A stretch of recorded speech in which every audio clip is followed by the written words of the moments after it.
Somewhere in Europe, there is a treasure that has been hidden for more than 80 years. A treasure so valuable that it surpasses the wealth of entire nations. We're talking about over $100 billion in gold, jewels, and priceless works of art. And the most disturbing part is this. It wasn't lost by accident. It was stolen. This is a story of the greatest plunder in human history, and the mystery that remains unsolved to this day.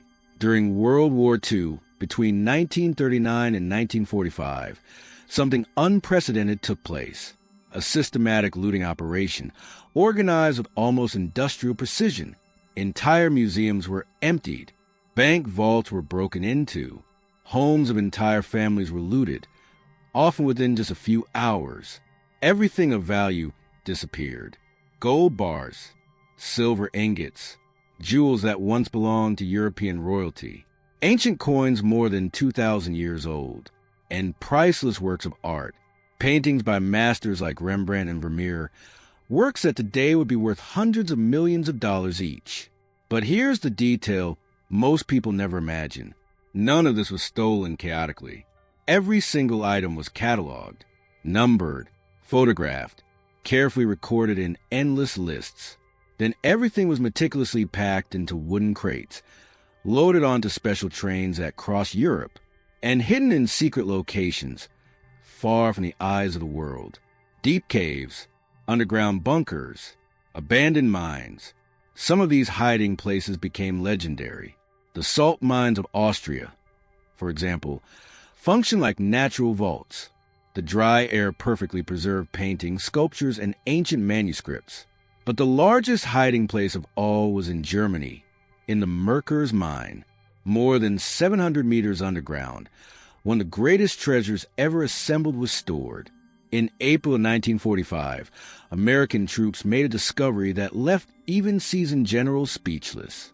As they descended into the mine's elevators, they found over 100 tons of pure gold, stacked from floor to ceiling, bags filled with coins from dozens of countries, suitcases overflowing with cash, crates packed with jewels, and hundreds of famous paintings.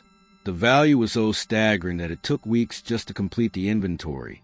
But here's the most unsettling part. Even this monumental discovery represented only a fraction of what had been stolen. Documents recovered after the war proved that dozens of other shipments existed, and most of them simply vanished. So a question has haunted investigators for more than 80 years. Where did all the gold go? One of the most intriguing leads points to a remote lake in the Austrian Alps. Lake Toplitz, with depths exceeding 100 meters and icy waters. The lake preserves almost anything that sinks to its bottom. Multiple diving expeditions have discovered wooden crates, official documents, and military equipment. But the gold was never found. Another lead takes us to Poland, near the city of Wałbrzych. According to reports, an armored train loaded with treasure entered a mountain tunnel in 1945 and never came out. Modern radar scans detected suspicious underground structures. Excavations followed, surrounded by enormous expectation. The tunnels were empty, or perhaps they had already been emptied long before. Treasure hunters continue to invest millions in technology, ground-penetrating radar, drones equipped with advanced sensors, careful analysis of old aerial photographs. Historians estimate that between 60 and 80% of the stolen gold was never recovered. That means hundreds of tons are still hidden somewhere. And this search isn't purely theoretical. In 2017, workers renovating an old house made a shocking discovery. Steel safes were found hidden inside the walls, sealed since the 1940s. Inside them, rare gold coins, antique jewelry, and historical documents, all valued in the millions. Each discovery like this reinforces an uncomfortable truth. The treasure is real, but where is the rest of it? Some researchers believe large quantities were smuggled into Switzerland, taking advantage of the country's neutrality and strict banking secrecy. Historical documents reveal that Swiss banks received enormous amounts of gold during and after the war. Legal cases later forced some institutions to admit that part of this gold had questionable origins. but most of it was never traced. Another theory suggests something even simpler and more disturbing. The gold may have been melted down. Original bars were recast into unmarked ingots, erasing their identity. If that happened, the gold could quite literally be anywhere in the world today.